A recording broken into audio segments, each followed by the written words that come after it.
لا إله إلا الله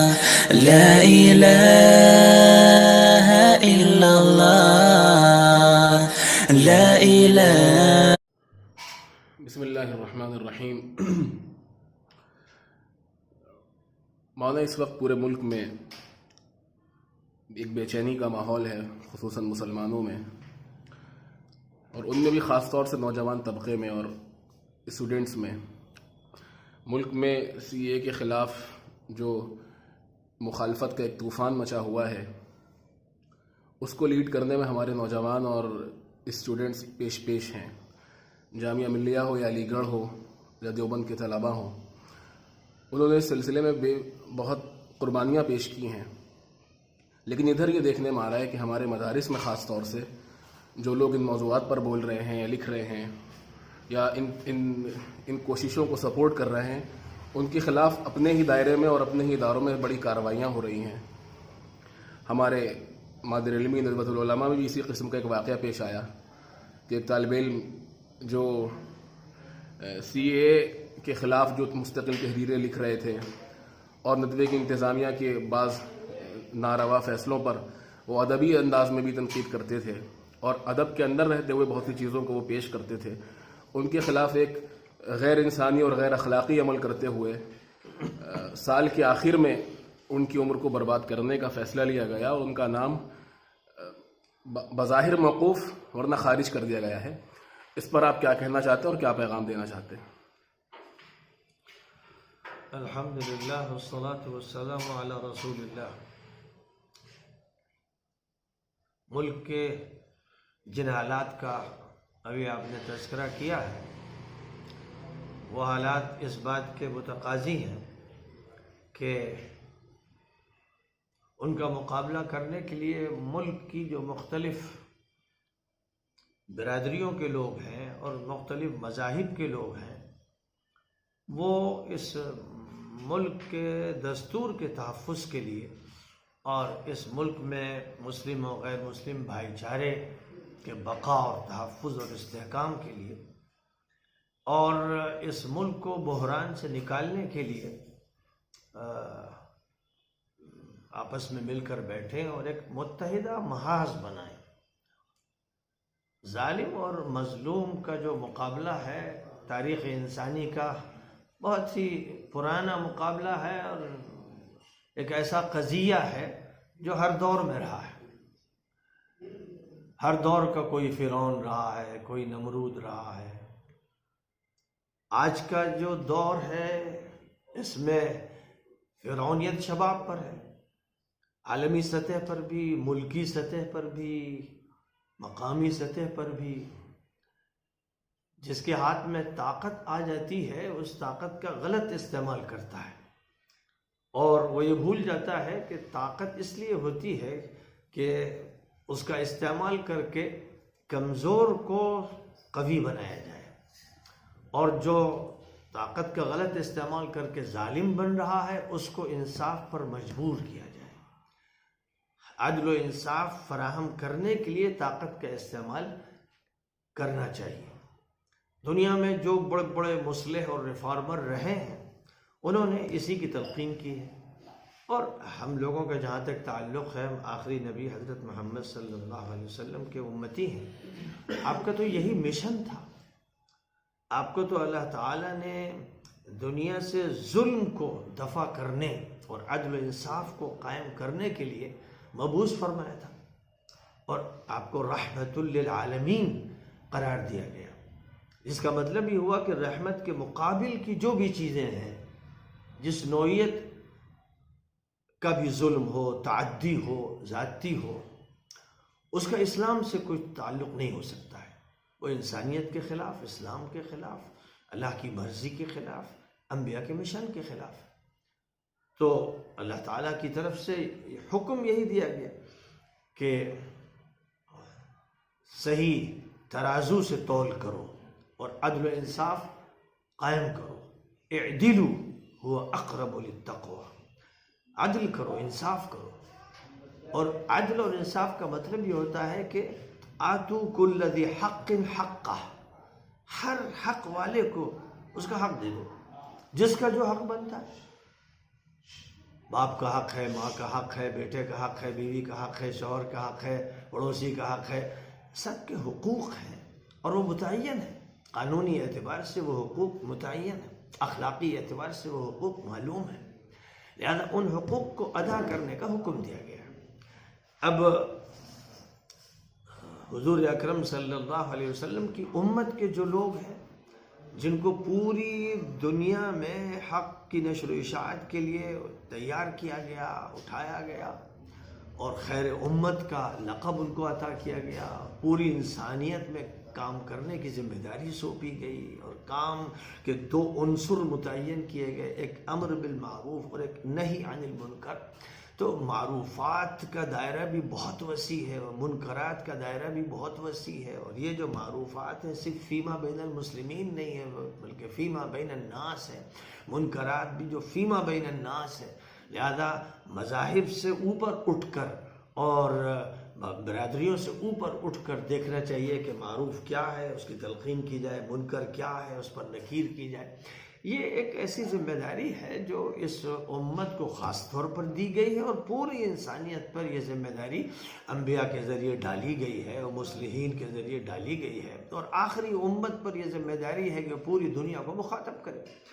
آج کی جو صورتحال ہے کہ ملک میں ایک بے چینی ہے، اس لیے کہ جن کے ہاتھ میں حکومت ہے وہ اس کا غلط استعمال کر رہے ہیں، اور اپنی طاقت کے ذریعے وہ لوگوں کو دبا دینا چاہتے ہیں، وہ ان کے بہت سے حقوق سلب کر لینا چاہتے ہیں۔ تو اس کے مقابل میں اس ملک کے وہ تمام لوگ جو اپنے کو مظلوم محسوس کر رہے ہیں، جو یہ محسوس کر رہے ہیں کہ ان کا حق چھینا جا رہا ہے، ان کو متحد ہو کر کھڑا ہونا چاہیے، اور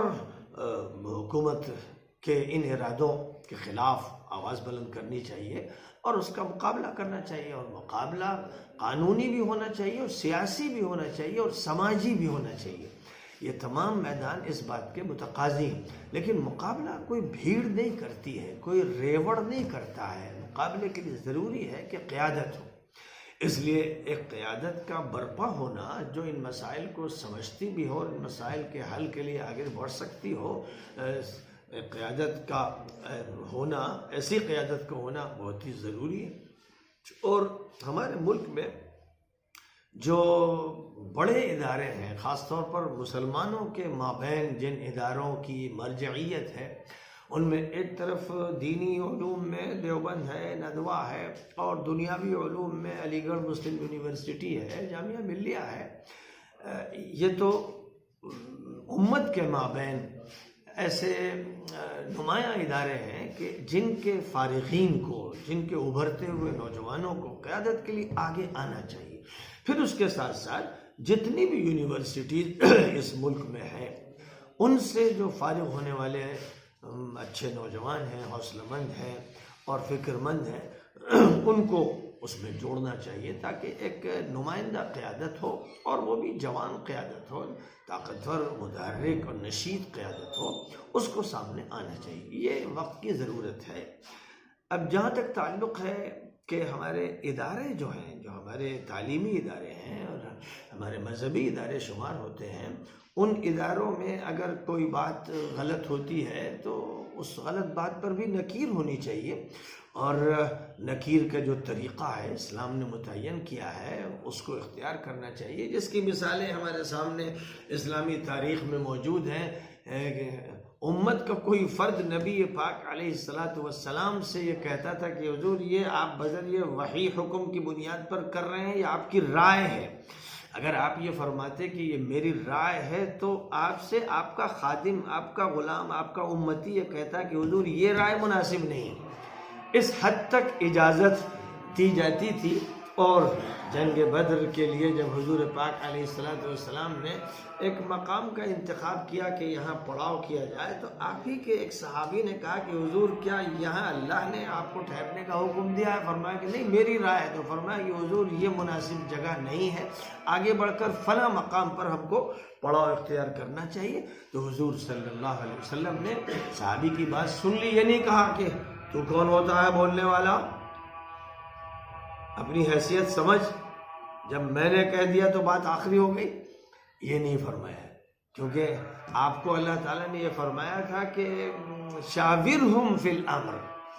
ان سے مشورہ کیا کیجیے، جو آپ کے امتی ہیں، جو آپ کے غلام ہیں، جو آپ کے فداکار ہیں، ان سے مشورہ کیجیے۔ اور حضور صلی اللہ علیہ وسلم جب مدینہ منورہ تشریف لائے اور دیکھا کہ آپ کے مدنی صحابہ کھجور کے درختوں پر چڑھ چڑھ کے تلقی کا عمل کر رہے ہیں تو آپ کو عجیب سا لگا، اور آپ نے فرمایا کہ بھئی تم لوگ یہ کیا کرتے ہو، اللہ آپ کو جو پھل دینا ہے دے گا۔ تو لوگوں نے حضور کے کہنے کی بنیاد پر چھوڑ دیا، پیداوار بہت کم ہوئی، پھر شکایت آپ کی بارگاہ میں ہوئی کہ حضور آپ نے منع کر دیا تھا تو ہم لوگوں نے یہ عمل ترک کر دیا، لیکن اب کی ہم لوگوں کو فصل کا بڑا نقصان ہوا۔ تو حضور نے کیا فرمایا؟ فرمایا کہ میں انسان ہوں، غلطی بھی کرتا ہوں، صحیح بھی کہتا ہوں، اور یہ بات میں نے اپنی فکر اور اپنے اجتہاد کی بنیاد پر کہہ دی تھی، میرا یہ تجربہ نہیں ہے، اس طرح کے معاملات کا علم تم لوگوں کو زیادہ ہے۔ انتم اعلم بامور دنیاکم وانما انا بشر اخطئ واصیب۔ اور اس کے بعد آپ نے اپنی بات سے رجوع فرمایا اور کہا کہ نہیں، یہ جو دنیاوی معاملات ہیں جن کے بارے میں اللہ کی طرف سے کوئی حکم نہیں ہے، ان میں تمہیں اختیار ہے، لہذا تم اپنا عمل کرو، اور میں وڈرا کرتا ہوں، میں اپنی رائے تبدیل کر دیتا ہوں۔ پھر صحابہ نے تلقی کا عمل شروع کر دیا اور پیداوار اچھی ہوتی رہی۔ یہ تو نبی کے ساتھ معاملات ہوئے، اور آگے چلیے تو آپ دیکھیے کہ ابو بکر صدیق رضی اللہ تعالیٰ عنہ جب خلیفہ بنائے گئے تو انہوں نے جو سب سے پہلی سیاسی تقریر کی، خلافت کے حاصل ہونے کے بعد جو تقریر کی، تو انہوں نے یہ بات فرمائی، اے لوگو ان استقمت فاعینونی وان اعوججت فقومونی، میں اگر بالکل صحیح راستے پر چلتا رہوں تو میری مدد کرنا، لیکن اگر میں ادھر ادھر ہو جاؤں، میں کجی اختیار کروں تو مجھے تم ٹھیک کر دینا۔ اپنے لوگوں سے، عوام سے مخاطب ہو کر کہہ رہے ہیں ابو بکر صدیق کہ اگر مجھ سے غلطی ہو تو تم لوگ ٹھیک کرو مجھے۔ اور حضرت عمر رضی اللہ تعالیٰ عنہ کی تو بڑی مثالیں ہیں کہ جمعے کا خطبہ دے رہے ہیں اور یہ کہہ رہے ہیں لوگوں عورتوں کے مہر کے بارے میں بہت غلو مت کیا کرو، ذرا اعتدال کو ملحوظ رکھو۔ بظاہر بڑی اچھی نصیحت فرما رہے ہیں اور گویا مہر کو کم کرنے کی بات کر رہے ہیں، تو پیچھے کی جو صفیں ہیں عورتوں کی جو نماز میں حاضر ہوتی تھی،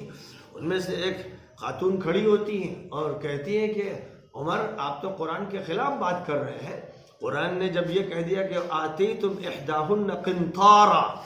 ڈھیر سا مال تم نے کسی عورت کو دیا، کسی اپنی بیوی کو دیا، تو ڈھیر سا مال کہا جا رہا ہے اور آپ کہتے ہیں کم کرو، تو یہ اختیار آپ کو کس نے دیا کہ قرآن کے خلاف بات کریں؟ تو حضرت عمر خطبے میں یہ اعلان کرتے ہیں کہ مجھ سے غلطی ہوئی اور یہ خاتون صحیح کہہ رہی ہیں، فرمایا اصابت امرأۃ واخطأ عمر، اعلان کیا مجھ سے غلطی ہوئی۔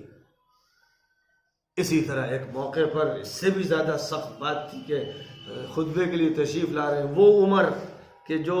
پیوند لگے ہوئے کپڑے پہنتے تھے، ایک جوڑا رہتا، اسی کو دھلوا لیتے، کبھی سوکھنے میں دیر لگتی تو آنے میں دیر ہوتی، یہ وہ عمر ہیں جن کے زہد و اتقاء کی قسم کھائی جا سکتی ہے۔ یہ خطبہ دینے کے لیے آ رہے ہیں تو نئی نئی دو چادریں جن کو حلہ کہتے تھے، پورا مکمل لباس پہنے ہوئے ہیں، اور سب کو چادریں بٹی تھیں بیت المال سے، ایک ایک چادر سب کو ملی تھی، تو عمر کے پاس دو چادریں کیسے آ گئیں؟ جب وہ کھڑے ہوئے ہیں تو ایک صاحب کھڑے ہوئے، آپ کی تقریر نہیں سنی جائے گی، پہلے آپ جواب دیجئے اس کا کہ آپ کے پاس یہ دو چادریں کہاں سے آئیں؟ تو حضرت عمر کو صفائی پیش کرنی پڑی اور یہ کہا کہ ایک چادر تھی میری جیسے آپ لوگوں کی تھی، اور ایک چادر میرے بیٹے عبداللہ ابن عمر کو ملی تھی، انہوں نے مجھے دے دی، اس طرح میرے پاس یہ دو چادریں ہو گئیں۔ تو پھر کہا گیا ٹھیک ہے اب آپ تقریر فرمائیے۔ اب اس سے زیادہ کیا ہو سکتا ہے؟ آج تو اگر کسی بزرگ کے سامنے کوئی شخص بات بول دے، مشورے کی بات اور حق کی بات کہہ دے، تو وہ ایسے غصہ ہو جاتے ہیں، اور مریدین تو سوچتے ہیں کہ بس اب تو یہ مستحق قتل ہے، مردود کیا کیا وہ یعنی نوازا جاتا ہے کن کن باتوں سے، اور اس کے بارے میں کتنا سخت موقف اختیار کر لیا جاتا ہے۔ یہ بالکل غیر اسلامی روش ہے، نہ بے ادبی ہونی چاہیے اور نہ یہ کہ صاحب مطالبہ ہی نہیں کرنا ہے جو حضرت فرما دیں۔ تو ہمارے یہاں ایک جھوٹا تصوف، غلط تصوف غالب آ گیا، اور بہت سے علماء جو ہیں انہوں نے تصوف کی آڑ یا تصوف کی چادر یا تصوف کا صافہ اسی لیے باندھا کہ بس وہ بھی اللہ اور رسول کے مقام تک پہنچ جائیں۔ تو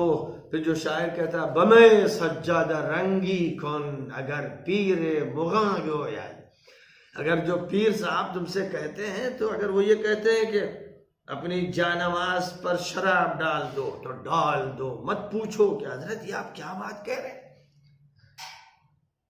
اگر حضرت فرما دے کہ اپنے مصلے کو، سجادے کو شراب سے رنگین کر دو تو کر دو، مت پوچھو کہ کیوں۔ اب ظاہر ہے کہ یہ بات تو صرف اللہ کے لیے، لا یسأل عما یفعل، اللہ سے نہیں پوچھا جا سکتا کہ آپ یہ کیوں کہہ رہے ہیں، نبی سے پوچھا جا سکتا ہے۔ اور دیکھا آپ نے تو آج ایسی صورتحال بنائی گئی ہے کہ کچھ لوگوں کو بزرگ پہلے بنایا گیا اور بہت سے لوگوں کو مظہر کے اعتبار سے بزرگ بنایا جاتا ہے کہ